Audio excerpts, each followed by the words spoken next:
நம்ம கட்சியினுடைய 2வது ஆண்டு விழா, அதாவது 3rd இயரோட தொடக்க விழா இன்னைக்கு தமிழ்நாட்டில் ஒரு மிகப்பெரிய ஒரு கட்சியாக நம்ம வளர்ந்து இருக்கிறோம் அப்படின்னா அது உங்களால் தான். ப்ளஸ் நம்மளை நேசிக்கிற கோடிக்கணக்கான மக்களும் தான் அதுக்கு ஒரு மிக முக்கிய ஒரு காரணம். நீங்கள் தான் என்னுடைய ஒரு மிகப்பெரிய ஒரு பலம். உங்களை நம்பி தான் நானும் நம்ம கட்சியும் இருக்கிறோம். இதை நான் சொல்லி தான் உங்களுக்கு தெரியணும்னு அவசியம் இல்லை, இது உங்கள் எல்லாருக்குமே நல்லா தெரியும். அதனால் இன்றைக்கி உங்கள் எல்லாருக்கும், நம்ம கட்சியில் இருக்கிற தோழர்களுக்கும் தொண்டர்களுக்கும் இந்த கட்சியினுடைய ஒரு தலைமை தொண்டனான என்னுடைய வாழ்த்துக்களும் நன்றிகளும்.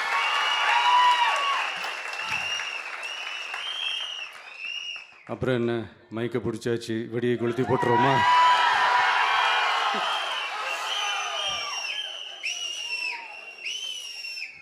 (1977) ஜூன் மாதம்னு நினைக்கிறேன், ஜூன் மாதத்தில் புரட்சி தலைவர் எம்ஜிஆர் அவர்கள் ரேடியோவில் ஒரு பேட்டி ஒன்று கொடுத்தாங்க. அதில் பேசும்போது சொன்னாங்க, பேரறிஞர் அண்ணா அவர்கள் இருந்த இடத்தில் இப்படிப்பட்டவர்களும் அமர்கின்ற ஒரு நிலைமை ஏற்பட்டுச்சேன்னு எண்ணி எண்ணி கண்ணீர் வடித்தேன். அன்னைக்கு அந்த கண்ணீரை துடைக்க ஆரம்பித்த இயக்கம் தான் அண்ணா திராவிட முன்னேற்ற கழகம்னு சொன்னார். அதே மாதிரி 2017க்கு அப்புறம் 2021க்கு அப்புறம் தமிழ்நாட்டுடைய நிலைமையை பற்றி யோசித்து பார்த்த நம்ம தமிழக மக்கள் காமராஜர் அவர்கள் இருந்த இடத்தில், அண்ணா அவர்கள் இருந்த இடத்தில், எம்ஜிஆர் அவர்கள் இருந்த இடத்தில் இப்படிப்பட்டவர்களும் அமர்கின்ற ஒரு நிலைமை ஏற்பட்டுருச்சேன்னு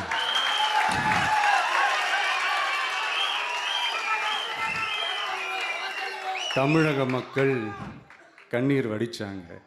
இன்னைக்கு இந்த கண்ணீரை துடைக்க ஆரம்பித்த இயக்கம் தான் தமிழக வெற்றிக்கழகம்.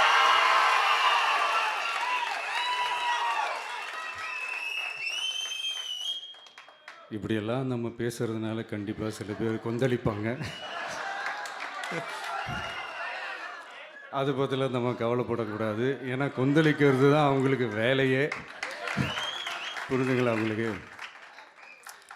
ஏன்னா எம்ஜிஆர் அவர்கள் கட்சி ஆரம்பித்தப்போ, ஏன் அவர் ஜெயிச்சதுக்கப்புறம் கூட சட்டசபையில் கூட ஏதோ ஒரு நடிகர் கட்சி வந்திருக்குதான், ஏதோ ஒரு புதிய கட்சி வந்திருக்குது, புரட்சி தலைவர்னு ஒருத்தர் வந்து, இப்படியெல்லாம் கேலியும் கிண்டலுமா. அதனால் யார் அரசியலுக்கு வந்தாலும் இப்படி கொந்தளிக்கிறது தான் அவங்களுடைய வேலையே. அப்படி தான் நாம் அரசியலுக்கு வந்ததுக்கப்புறம் கூட இந்த விஜய்க்கு என்ன அனுபவம் இருக்குது, எம்ஜிஆர் அவர்களுக்கு எவ்வளோ அனுபவம் இருக்குது தெரியுமா? 52லேருந்து 72 வரைக்கும் அந்த 20 இயர்ஸ் திமுகவில் இருந்த ஒரு அரசியல் அனுபவம் எவ்வளோ இருக்குது தெரியுமா? விஜய்க்கு என்ன பெரிய அனுபவம் இருக்குதுன்னு கேட்டால் அதே வாய் தான் அன்னைக்கு எம்ஜிஆர் அவர்களை பார்த்து, அன்னைக்கு எம்ஜிஆர் அவர்களை பார்த்து அரசியல் அரிச்சுவடி தெரியாதவர், கவர்ச்சியை மட்டுமே நம்பி இருக்கிறவர், அட்டக்கத்தி, வாய் விளம்பர வள்ளல், இவருக்கு கேள்வி மட்டும்தான் கேட்க தெரியும், பதில் சொல்ல தெரியாது, நிருபர்களை சந்திக்க மாட்டார், டெல்லியை வகச்சிக்க மாட்டார், மேலே இருந்து அவருக்கு அவ்வளோ ப்ரெஷர் இருக்குது, அப்படி இப்படின்னு சொன்னதும் அதே வாய் தான். அதனால் எம்ஜிஆர் அவர்களை மட்டும் இல்லை, அவருடைய தொண்டர்களை கூட விட்டு வைக்கலை. அது என்னது, இந்த பளபளப்பு ஜொலி ஜொலிப்பை பார்த்தா பல்லிழிப்பவங்க, இப்படியெல்லாம் கிண்டலும் கேலியுமா, இதையெல்லாம் மக்கள் ஒரு மாதிரி சைலண்ட்டாக வாட்ச் பண்ணிக்கிட்டு என்ன பண்ணாங்கன்றது உங்களுக்கே நல்லா தெரியும். அவர் ஜெயிச்சதுக்கப்புறம் இந்த அரசியலில் பழந்துன்னு கொட்டை போட்ட அனுபவிச்சாலையும் இருப்பாங்கன்னு சொல்லுவாங்கள்ல, அவங்க எல்லாருக்குமே அந்த கோட்டைன்றது ஒரு பகல் கனவாகவே மாறிடுச்சுன்னா பார்த்துங்க.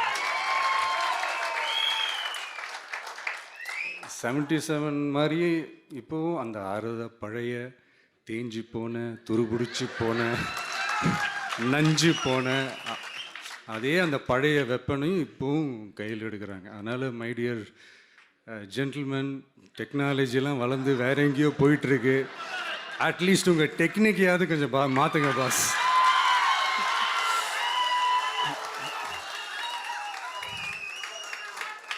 காமராஜர் அவர்களையும் விட்டு வைக்கல. அவருக்கு இலக்கியம்னா என்ன தெரியும்? அவர் மாபெரும் புலவர், அந்த புலவர் இந்த புலவர்னு அவரை பற்றியும் கிண்டலும் கேலியுமா. அதான் முன்னாடியே சொன்ன மாதிரி யார் எதிர்த்து நின்னாலும் அவங்கள கொந்தளிக்கிறது தான் அவங்களுடைய வேலையே.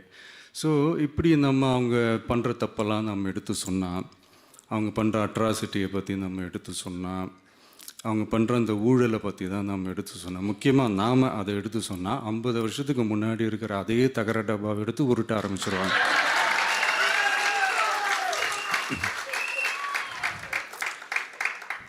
பவள விழா பாப்பாவுக்கு வேற என்ன தெரியும்?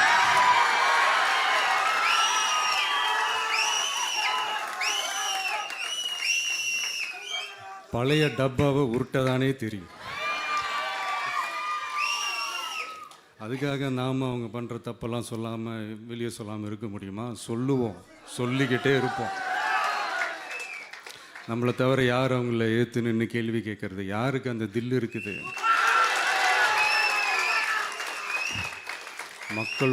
மக்களோட ஒரே பிரதிநிதி நாம் மட்டும்தான். ஸோ இப்படி இருக்கிற இந்த நிலைமையில்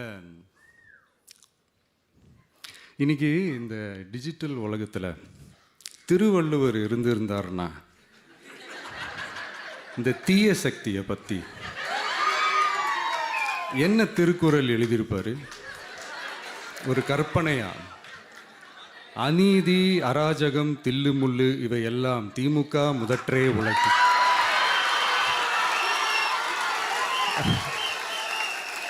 ஒரு கற்பனையா?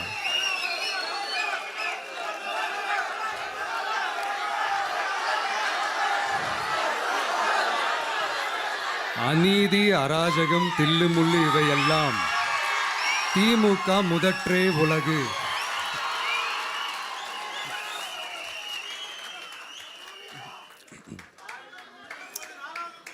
அடுத்து இந்த என்னப்பா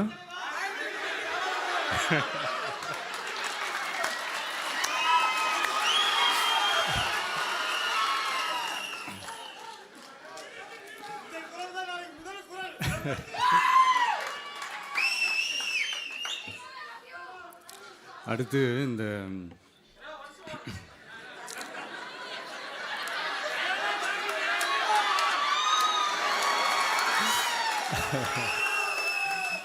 சொல்லிட்டேன், 2 வாட்டி சொல்லிட்டேன். அநீதி, அராஜகம், தில்லுமுள்ளு இவையெல்லாம் திமுக முதற்றே உலகு.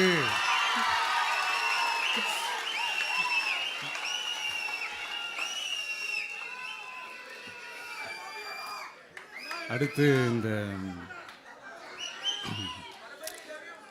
இந்த மும்முனை போட்டி, 4 முனை போட்டி அப்படிலாம் சொல்கிறாங்களே, சரி அவங்கள பொறுத்த வரைக்கும் அப்படியே இருக்கட்டும். அதில் மாபெரும் மக்கள் சக்தியாக நம்ம அணி ஒரு பக்கம், அடுத்து திமுக தலைமையில் மற்ற கூட்டணி கட்சிகள் ஒரு பக்கம், அடுத்து பாஜக தலைமையில் மற்றும் பலர்.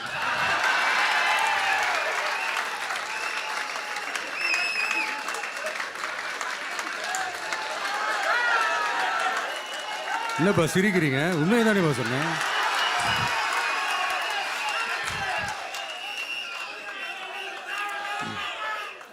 ஸோ இப்படி எத்தனை சக்திகள், எத்தனை பேர் வந்தாலும் திமுகவை வீழ்த்துறதுக்கு மாபெரும் மக்கள் சக்தியான நம்மளால் மட்டும்தான் முடியும். நம்ம டிவிகேவால் மட்டும்தான் முடியும். ஸோ இப்படி இருக்கிற இந்த நிலைமையில் ஏய் விஜய் வீட்டு விட்டு வெளியே வா, ஏய் விஜய் வீட்டு விட்டு வெளியே வா, இப்படியெல்லாம் கேட்கும்போது எனக்கு எப்படி அது தோணுதுன்னா, ஐயோ இவங்க ஒவ்வொரு வீட்டில் இருக்கிற ஒவ்வொரு விஜயும் இவங்க கூப்பிட்ற மாதிரியே எனக்கு தோணுது. அப்படிதான் எனக்கு தோணுது. அதனால பொறுங்க பாஸ், வருவாங்க. முறையாக வருவாங்க. ஓட்டு போடுற அன்னைக்கு ஓட்டர் ஐடியை கையில் எடுத்துக்கிட்டு ஒவ்வொரு வீட்டில் இருக்கிற ஒவ்வொரு விஜயும்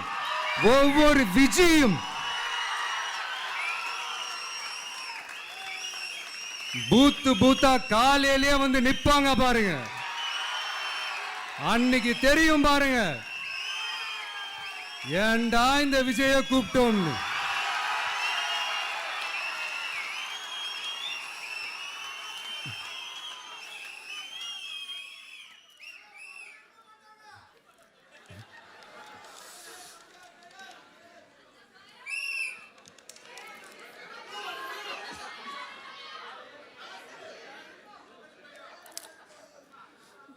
ஸோ இப்படி பேசினா உடனே இவரு நான் சினிமாவா இது அப்படின்ட்டு ஆரம்பிச்சிருவாங்க. நான் சினிமா விட்டாலும் நீங்கள் சினிமா விட மாட்டேங்கிறீங்களாப்பா.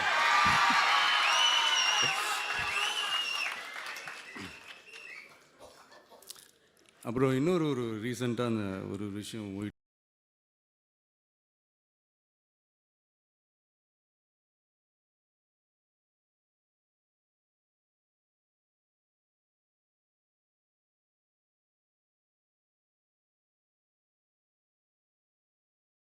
இருக்குல்ல, இந்த கருத்து கணிப்பு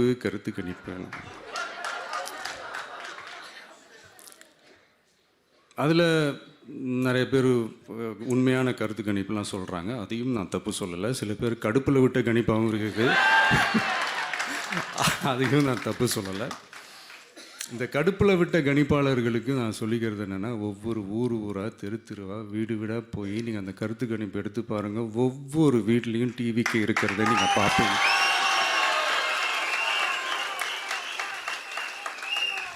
அப்படி சப்போஸ் உங்களுக்கு அது ஷாக்கிங்காக இருந்துச்சுன்னா ரப்பர் வச்சு எல்லாத்தையும் அழிச்சிட்டு மறுபடியும் முதல்லேருந்து எடுத்து பாருங்கள், அதே ரிசல்ட் தான் வரும்.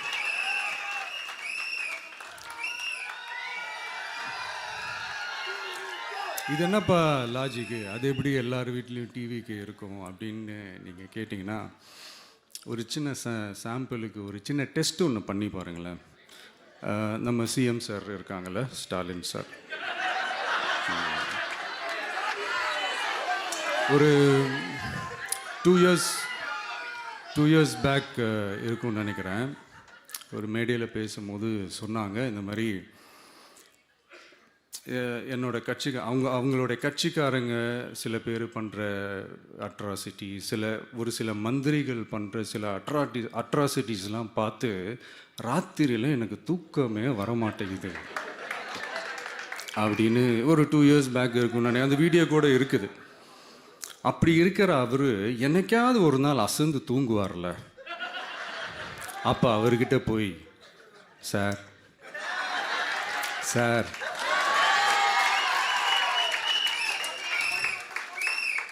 எந்த சின்னத்துக்கு சார் ஓட்டு போடுவீங்க அப்படின்னு கேட்டு பாருங்க. விசில் சின்னத்துக்கு தான்.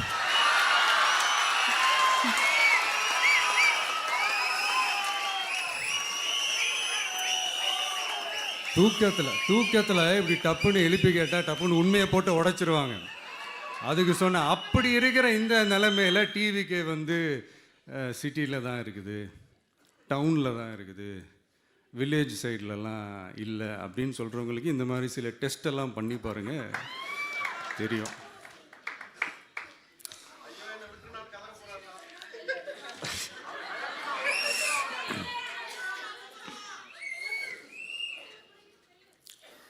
விசில் சின்னம் போகாத ஊரே இல்லை.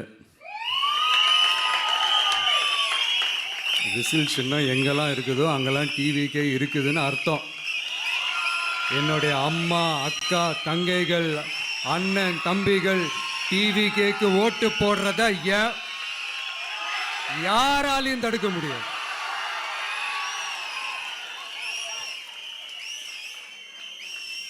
ரத்த சொந்தமாக நம்மளை நினைக்கிற நம்மளோட வகையராக்களை எந்த கட்சியாலையும் எவ்வளவு விலை கொடுத்தாலும் வாங்கவே முடியாது.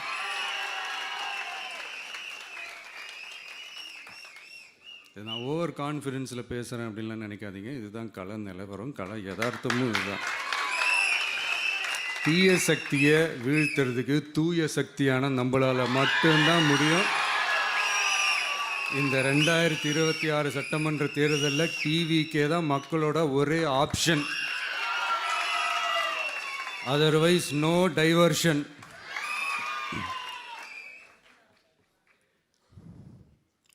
இந்த டப்பா இன்ஜின், ஓட்டை இன்ஜின், எவ்வளோ இன்ஜின் வந்தாலும் டாப் இன்ஜின் நம்ம டிவிக்கே தான்ன்றதை மக்கள் ஆல்ரெடி முடிவு பண்ணிட்டாங்க. அதனால் நம்மளுடைய தோழர்கள் அதை மனசில் நல்லா ஏற்றிக்கிட்டு இன்னும் ஷார்ப்பாக ஒர்க் பண்ணுங்கள். நான் ஏற்கனவே சொன்ன மாதிரி ஒன்றியம், நகரம், பேரூர், பகுதி, கிளை எல்லா இடத்துலையும் அந்த பூத்தாக அந்த நம்மளுடைய வேட்பாளர்களுக்கு ஒற்றுமையாக இருந்து வேலை செய்யுங்க. நமக்கு மாபெரும் கூட்டணியான மாபெரும் மக்கள் சக்தியான குடும்பமாக நம்மளோட இருக்கிறாங்க.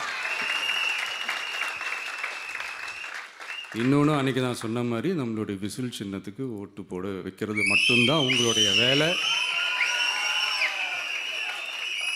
மற்றதெல்லாம் மக்களோட சேர்ந்து நான் பார்த்துக்கிறேன்.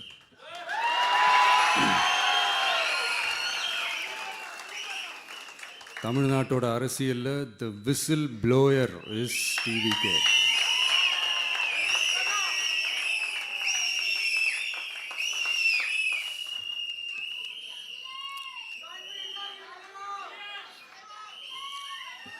நம்ம மக்கள் இந்த விசில்ல ஊதுல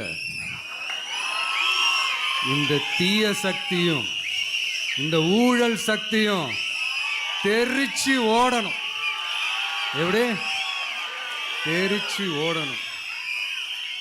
அன்னைக்கு சென்ட் ஜார்ஜ் கோட்டையில் டிவிக்கு ஆளும் கட்சியா எழும்.